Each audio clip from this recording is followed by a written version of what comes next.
We've been talking about forgiving ourselves and letting go of things that we regret. Last week we talked about regrets that come from looking back and wishing we'd made different choices in life or taken different paths. We talked about how God works all things for our good, no matter what choice we make. Trusting Him to work things towards our good takes the pressure off of us and helps us forgive ourselves for thinking we made a poor choice.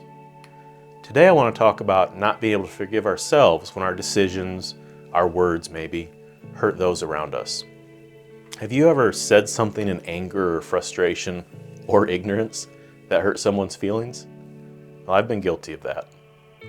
Sometimes I tend to speak without stopping to think first. Just ask those who know me best and they'll tend to agree. Have you ever done something intentionally or unintentionally that hurt someone? I'm pretty sure we all have at some point or another. Matthew 5:23 through 24 encourages us to hold off presenting a sacrifice to God and to go be reconciled to the person first. Only then do we come back to offer our sacrifice again. I take this scripture to mean if I've done something to someone, I need to focus on trying to reconcile with them before doing other things for God. And so we go, ask for forgiveness, and let's say that person forgives us and we reconcile. Does that always make us feel better? Sometimes maybe, but I still know what I did to hurt them. They may have forgiven me, but do they really feel better? I still hurt them and I don't want to do it again. I feel bad for what I did. Sometimes maybe what I did was hurtful enough that I'm not even sure I deserve to be forgiven. And from there, I can begin to harbor unforgiveness towards myself, even if the person I hurt is choosing to forgive me. And that's the trap. I then don't forgive myself. So what does Scripture say about this scenario? For me, what I found was actually very surprising. I found 1 Corinthians 13:4 through 5, which says things like, love is kind, love holds no record of wrongs. Now, when you combine what love is, the wisdom of this scripture, with the second commandment that Jesus gave us in Mark 12:30 and 31, love your neighbor as you love yourself, we find ourselves in a really big problem. You see, we can only really love someone else as we love ourselves. If love is kind and keeps no record of wrongs, what happens here if I keep a record of wrong I have committed in my heart, otherwise known as unforgiveness towards myself? What does it do to me? It diminishes my love for myself, the capacity for me to love me. It affects my ability to love myself, and our scripture in Mark then says as that I love others as I love myself. You see, not forgiving myself doesn't just affect me.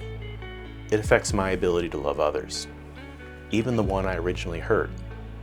So if I'm caught in this scenario, my unwillingness, we would say to ourselves our inability, which isn't really true, but my unwillingness to forgive myself hurts others.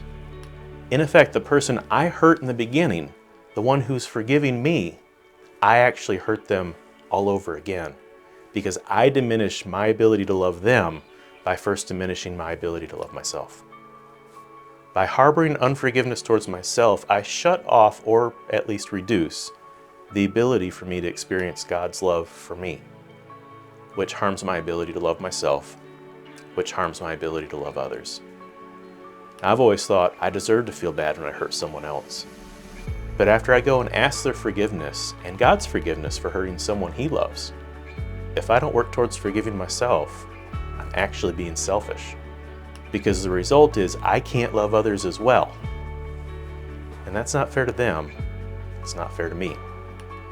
See, we have a responsibility to receive forgiveness for ourselves. After all, they forgave us. God forgave us. So who do we think we are not to try to do the same? Now, is it easy? No, not really at all.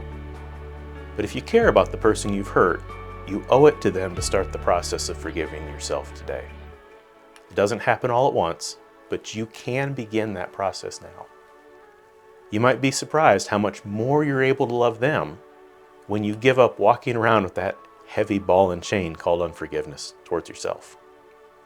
Choose to let it go. I'll see you next week.